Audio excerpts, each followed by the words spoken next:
إن الحمد لله نحمده ونستعينه ونستغفره ونعوذ بالله من شرور أنفسنا وسيئات أعمالنا من يهده الله فلا مضل له ومن يضلل فلا هادي له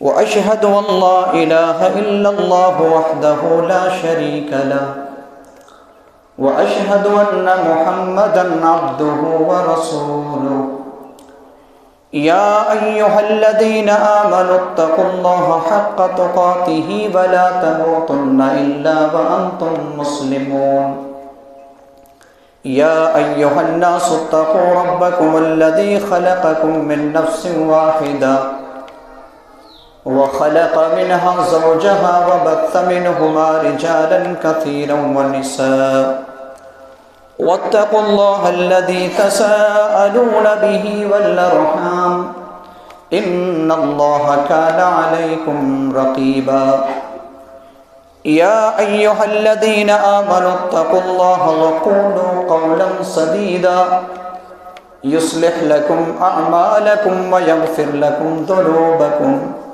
ومن يطع الله ورسوله فقد فاز فوزا عظيما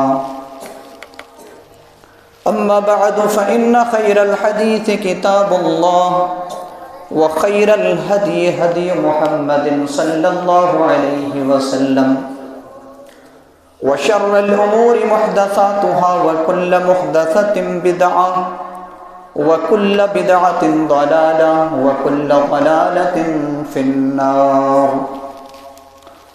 أعوذ بالله السميع العليم من الشيطان الرجيم من همزه ونفخه ونفثه بسم الله الرحمن الرحيم إن الذين قالوا ربنا الله ثم استقاموا فلا خوف عليهم ولا هم يحزنون رب اشرح لي صدري ويسر لي أمري واحلل عقدة من لساني يفقهوا قولي اللهم رب زدني علما آمین۔ معزز حاضرین جمعہ،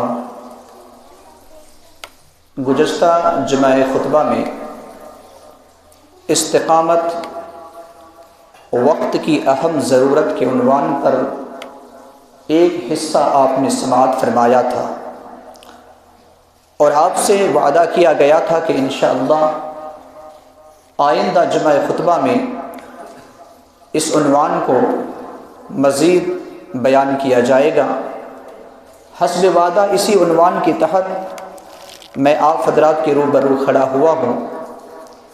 گزشتہ جمعہ خطبہ میں جو آپ نے بنیادی باتیں سماعت فرمائی تھیں وہ یہ ہے کہ استقامت کا لفظی اور اصطلاحی معنی کیا ہے۔ دوسری چیز، استقامت کی راہ پر کون کون سی چیز رکاوٹیں بنتی ہیں کہ لوگ استقامت اختیار نہیں کر سکتے، اور تیسری چیز کہ استقامت اختیار کرنا یہ اللہ سبحانہ و تعالیٰ کا حکم ہے۔ چوتھی چیز، اللہ سبحانہ و تعالیٰ کی یہ اصول ہے، اللہ تبارک و تعالیٰ کا یہ دستور ہے کہ اللہ رب العالمین آزما کر اس کی استقامت کا امتحان لیتا ہے۔ اور پانچویں چیز، دو مثالیں حضرت موسیٰ علیہ السلام کے زمانے کی آپ کے سامنے دی گئی تھی کہ جادوگروں نے کس طریقے سے استقامت کو اختیار کیا۔ صبح کے وقت وہ جادوگر تھے لیکن شام کے وقت وہ شہید ہو جاتے ہیں۔ اور پھر حضرت موسیٰ علیہ السلام کے زمانے ہی کا اور ایک واقعہ جو فرعون کی بیٹی کی کنگھی کرنے والی کا واقعہ تھا، یہ بھی آپ نے سماعت فرمایا تھا۔ مزید آج اس عنوان کو آگے بڑھاتے ہوئے سورۃ الاحقاف کی آیت نمبر 13 سے اس عنوان کا آغاز کر رہا ہوں۔ اللہ رب العالمین سے یہ دعا ہے کہ اللہ رب العالمین ہم تمام لوگوں کو کہنے اور سننے سے زیادہ عمل کرنے والا بنائے، آمین۔ اللہ سبحانہ و تعالیٰ نے ارشاد فرمایا سورۃ الاحقاف آیت نمبر 13 میں، ان الذین قالوا ربنا اللہ ثم استقاموا فلا خوف علیہم ولا هم یحزنون، یقیناً جن لوگوں نے کہا کہ ہمارا پروردگار اللہ ہے، پھر اس پر قائم رہا، استقامت اختیار کی، اس پر کوئی خوف نہیں ہے اور وہ کبھی رنجیدہ نہیں ہوں گے، کبھی وہ غمگین نہیں ہوں گے۔ اللہ رب العالمین نے اس آیت مبارکہ میں استقامت کے دنیاوی فائدے کو اللہ رب العالمین نے بتایا کہ جنہوں نے اپنا اللہ کو اپنا رب تصور کر لیا، پھر اس پر قائم رہا، اس پر کوئی خوف نہیں۔ آج میں آپ کو دو مثالیں، اور دونوں مثال دو عبداللہ صحابی کا میں بیان کرنا چاہوں گا، اور بیان کرنے کا مقصد یہ ہے کہ ہمارے دل کے اندر استقامت کا جذبہ پیدا ہو، اور ہم یوں ہی ایمان کا، اسلام کا اور نیک عمل کا معمولی باتوں پر سودا نہ کریں۔ ان لوگوں نے کس طریقے سے ایمان کو مضبوطی سے تھام کر رکھا، میں صرف یہ دو مثالیں دینا چاہوں گا وقت کی نزاکت دیکھتے ہوئے۔ سب سے پہلی مثال سیرت ابن ہشام کے حوالے سے جلد نمبر 4 کے صفحہ نمبر 171 اور 172 میں یہ واقعہ نقل کیا گیا ہے۔ ایک شخص تھا جس کا نام عبد العزیٰ تھا، اور عبد العزیٰ در حقیقت مکہ اور مدینے کے درمیان میں ایک قبیلہ رہا کرتا تھا، مزینہ قبیلہ۔ اس قبیلہ کا ایک نوجوان شخص تھا جس کا نام تھا عبد العزیٰ۔ جب مسلمان مکہ سے مدینہ ہجرت کر کے جانے لگے، اتفاق سے کچھ مسلمانوں کا راستے سے گزرتے ہوئے قبیلہ مزینہ میں ٹھہرنا پڑا۔ اب عبد العزیٰ ان کے پاس گیا۔ اس وقت تک یہ مشرک تھا، عمر صرف 16 سال تھی، اور جب ان کے پاس یہ گیا تو ان لوگوں نے چونکہ اسلام کی دعوت ان کے سامنے پیش کی، اور اس نے اسلام قبول کر لیا۔ کس نے؟ عبد العزیٰ نے اسلام کو قبول کر لیا۔ نہ صرف اسلام کو قبول کیا بلکہ قرآن کی چند آیتوں کو بھی سیکھا، لیکن اپنے اسلام کو عبد العزیٰ نے چھپا کر رکھا۔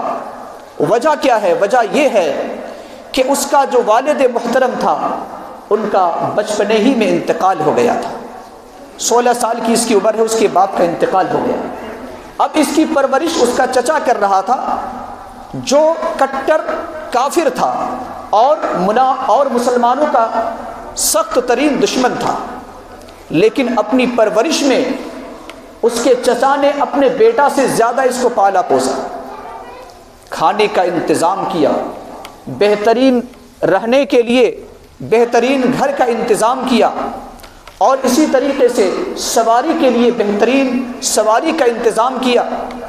سیرت ابن ہشام کے اندر یہ بات لکھی ہوئی ہے کہ وہ جو کپڑا پہنتا تھا وہ مزینہ قبیلہ سے نہیں، دور سے منگا کر کے اس کو پہناتا تھا، بڑا قیمتی کپڑا ہوا کرتا تھا۔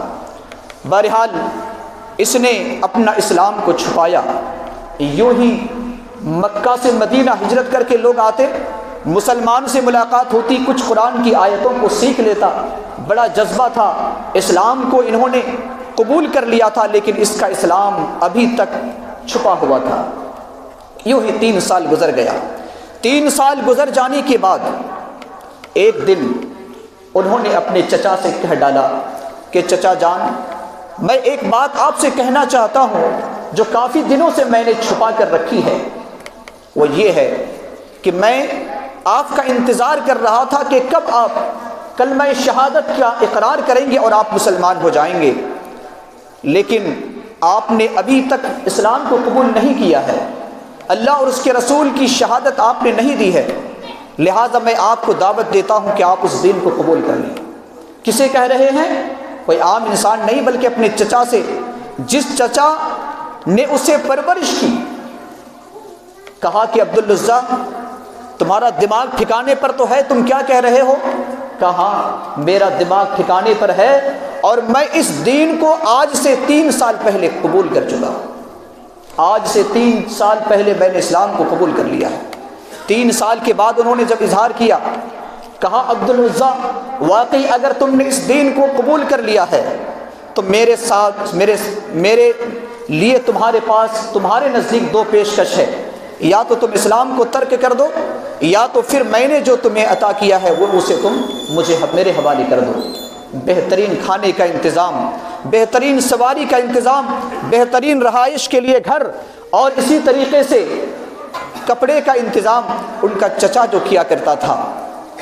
کہا چچا جان، میں نے جس اسلام کو قبول کیا ہے، جس کلمہ کی شہادت میں نے دی ہے، یہ میرے سینے سے نہیں نکل سکتا، اگر آپ چاہیں تو آپ اپنے جائیداد کو لے سکتے ہیں۔ انہوں نے ایک ایک کر کے اس کا پہلے گھر لیا، پھر اس کے سواری، اس کے غلام، اس کے مال و دولت، سب کچھ چھین لیا گیا۔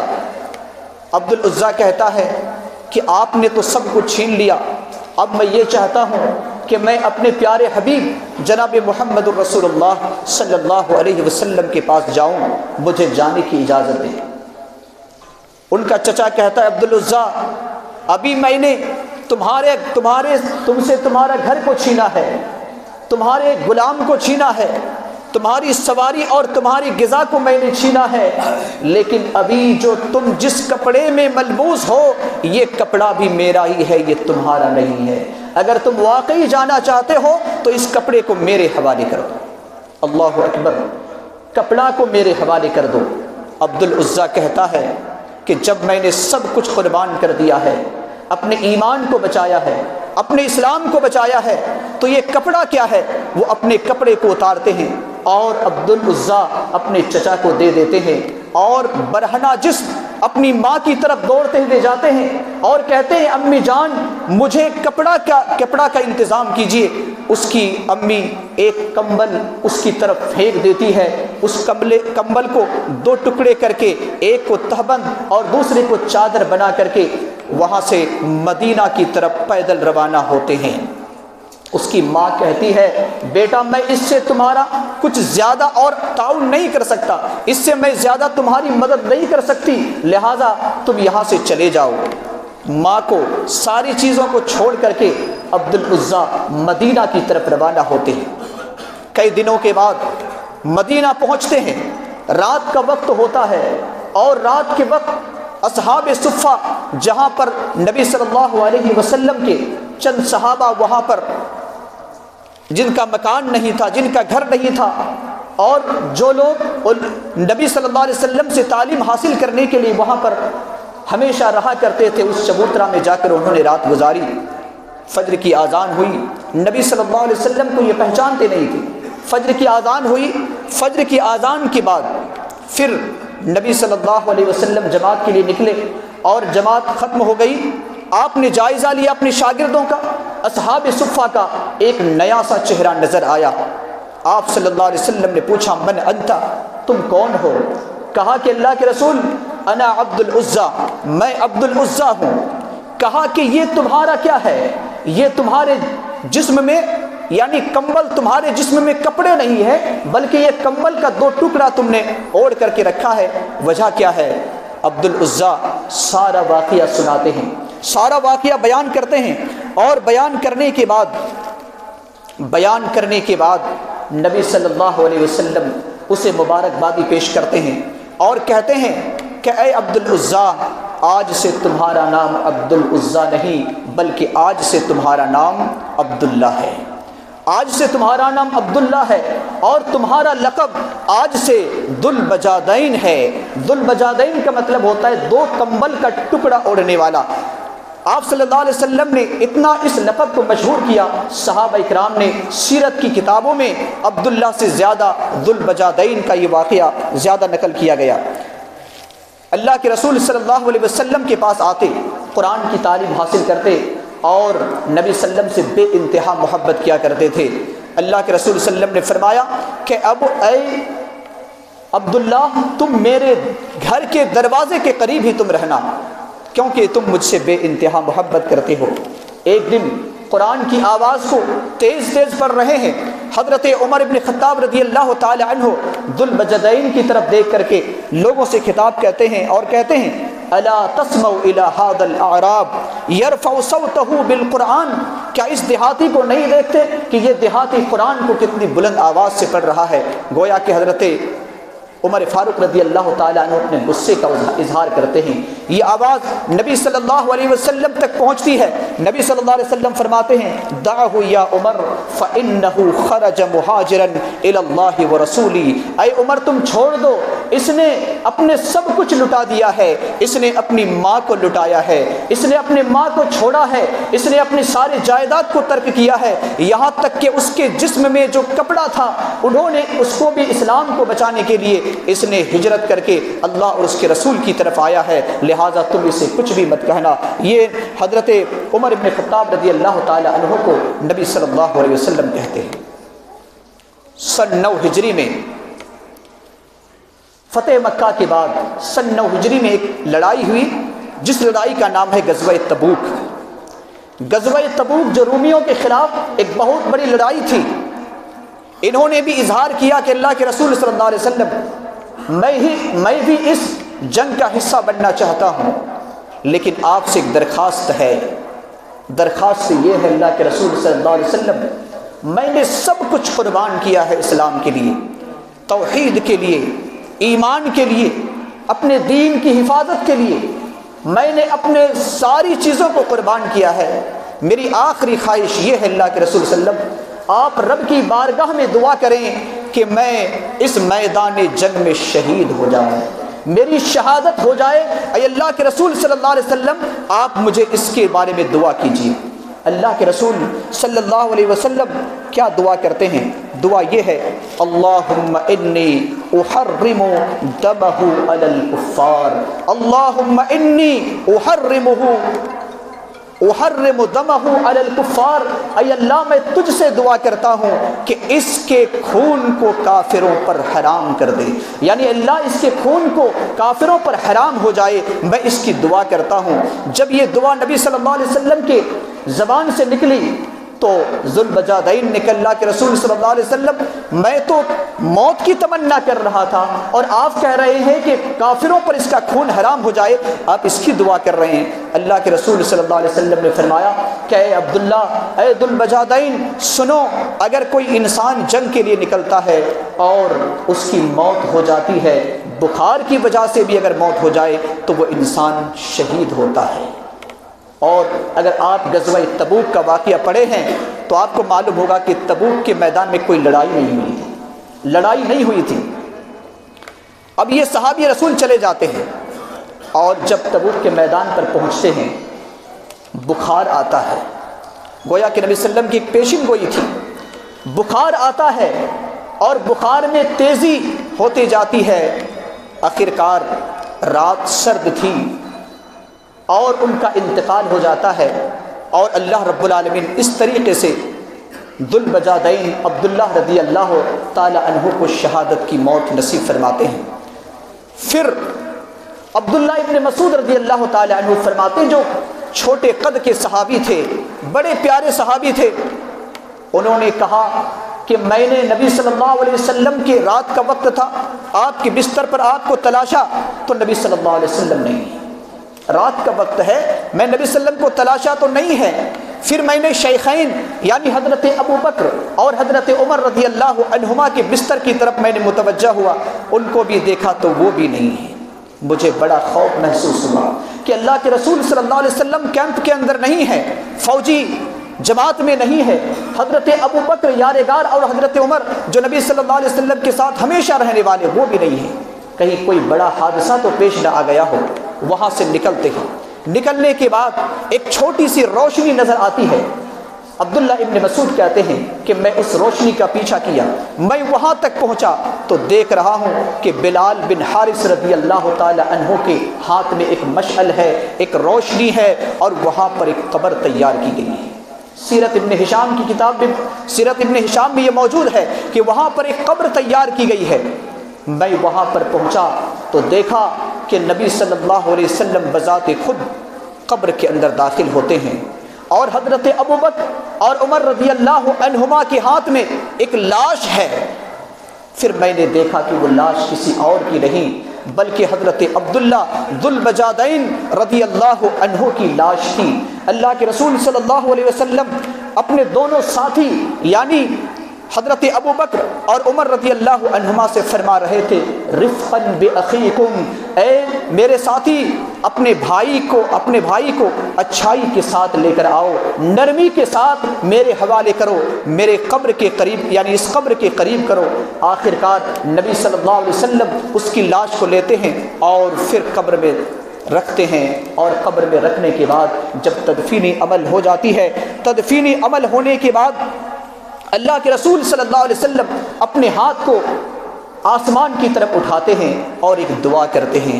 دعا کیا ہے؟ اللہم انی امسیت عنہ راضیا، اللہم انی امسیت عنہ راضیا، اے اللہ میں شام کیا ہوں اس پر راضی ہو کر کے، ذو البجادین پر راضی ہو کر کے میں شام کیا ہوں، فرد عنہ، اے اللہ اب تیرے حوالے ہے لہذا تو بھی اس سے راضی ہو جا، تو بھی اس سے راضی ہو جا۔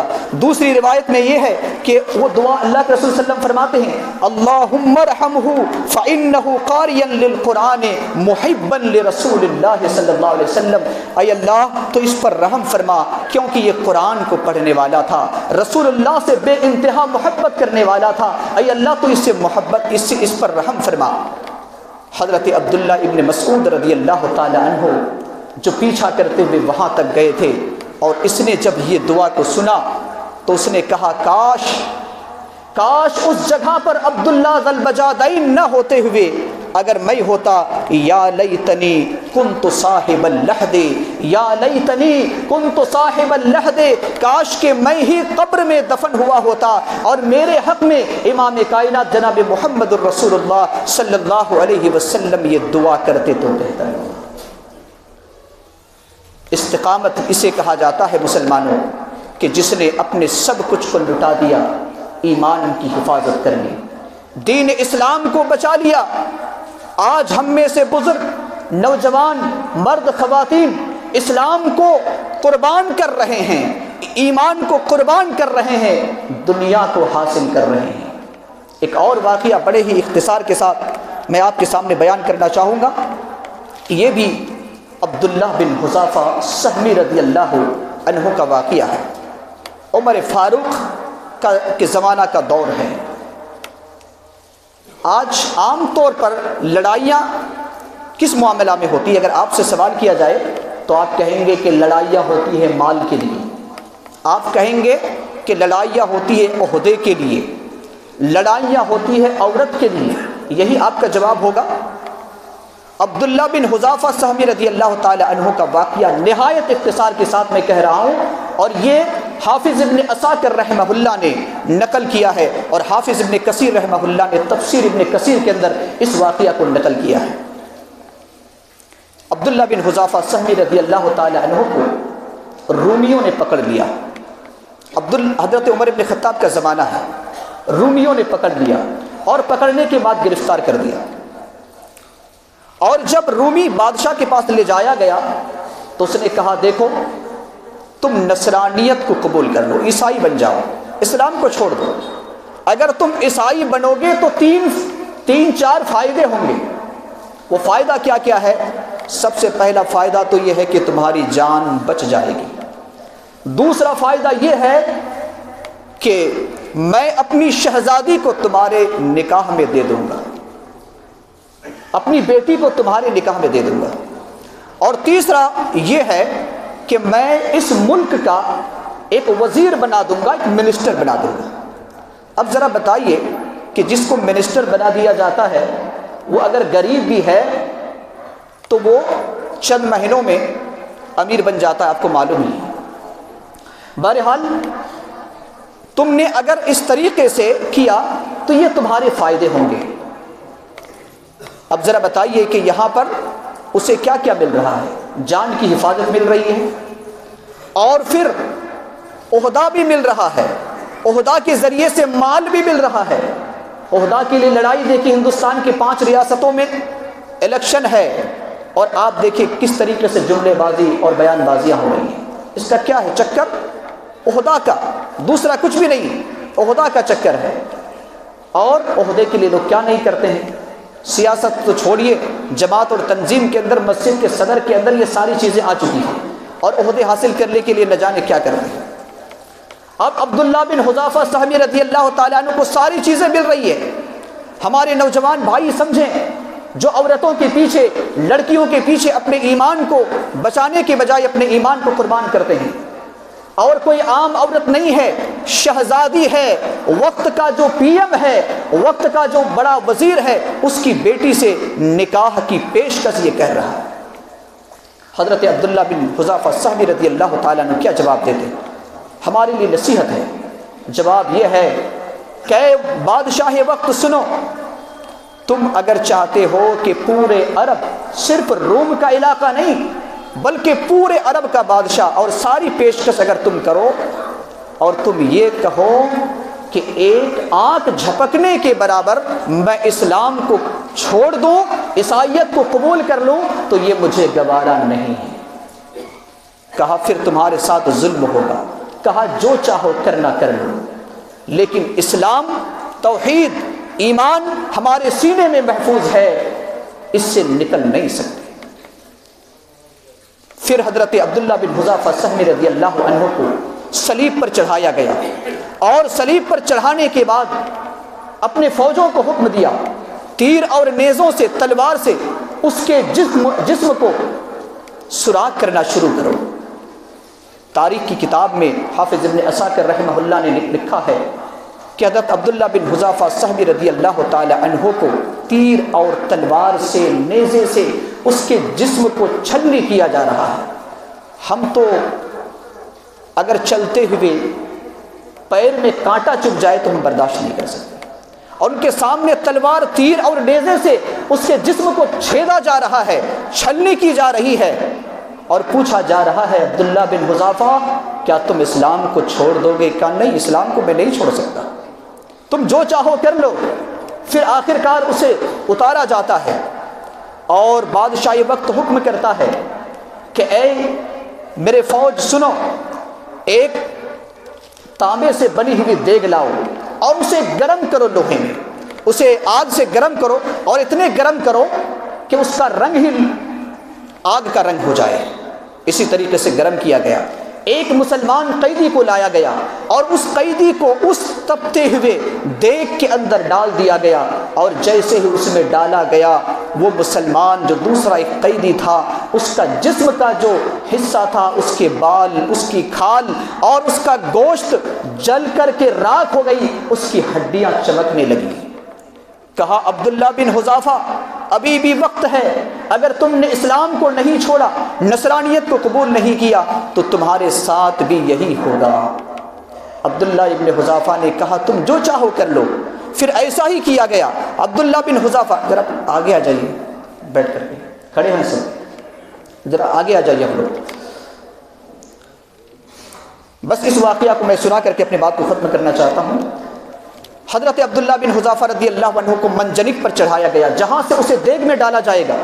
ابھی دیگ میں ڈالا جائے گا، اس کو چڑھانے کے بعد بادشاہ وقت نے دیکھا کہ حضرت عبداللہ بن حذافہ سہمی رضی اللہ عنہ کی آنکھ سے آنسو جاری، آنسو نکل رہا ہے۔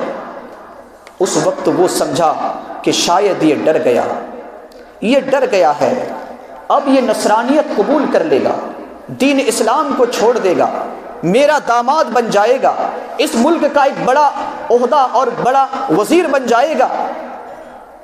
اس کو اتارا گیا، اتار کر پوچھا گیا کیا تم ڈر گئے؟ کیا تم نصرانی بن جاؤ گے؟ کہا کہ بادشاہ وقت یہ آپ کی غلط فہمی ہے، میں اس وجہ سے نہیں رویا، میں اس وجہ سے نہیں رویا، میں اس وجہ سے رو رہا ہوں کہ آج میرے جسم میں صرف ایک جان ہے۔ میری خواہش یہ تھی کہ میرے جسم میں جتنے روئیں ہیں، جتنے بال ہیں، ہر بال کے بدلے ایک جان ہوتی، میں اللہ کی راہ میں اپنے استقامت کی مثال کو قائم کرتے ہوئے، اپنے ایمان کی حفاظت کرتے ہوئے، اپنے دین اسلام کو بچاتے ہوئے میں ان سارے جانوں کو اللہ کی راہ میں قربان کر دیتا، اپنے ایمان کو بچا لیتا۔ لیکن افسوس کی بات یہ ہے کہ میرے جسم میں صرف ایک ہی جان ہے۔ اس طریقے سے انہوں نے استقامت کی مثال قائم کی۔ بادشاہ وقت کہتا ہے آخری پیشکش میں کرتا ہوں، اگر تم اسے مان لو گے تو پھر تمہیں بھی اور جو باقی مسلمان روم کی جیل خانہ میں قید ہے اسے آزاد کر دیا جائے گا۔ کہا کیا ہے؟ کہا کہ آؤ اور میری پیشانی کا بوسہ لو، میں تجھے آزاد کر دوں گا۔ یہ کوئی پیشکش، کوئی بری پیشکش نہیں تھی۔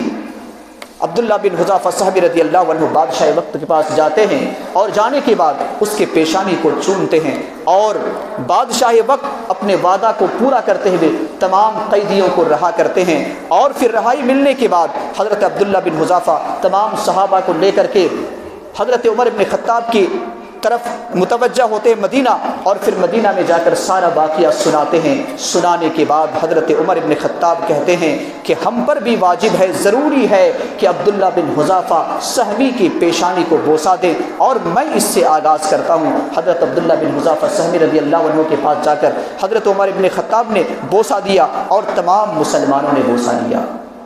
انہوں نے اپنے ایمان کو کس طریقے سے حفاظت کی۔ آج وقت ہے ہمارے لیے بھی کہ برائیوں کا ڈٹ کر مقابلہ کریں۔ شرک بدعت کا ہر طرح کی برائیاں آج ہمارے معاشرے کے اندر ہے، اپنے ایمان کو بچانے کے لیے ہم اس کی طرف خصوصی توجہ دیں۔ اور سورہ فصلت کی وہ آیت اگر ہم استقامت اختیار کریں گے، آیت نمبر 33 میں اللہ رب العالمین نے فرمایا ہے کہ اگر کوئی انسان استقامت اختیار کر لیتا ہے تو وہ انسان جنت میں جائے گا، اور صرف جنت میں نہیں بلکہ نزلا من غفور رحیم، بخشنے والے رحم کرنے والے کی طرف سے اس کی میزبانی ہوگی، ہم اللہ کے مہمان بنیں گے۔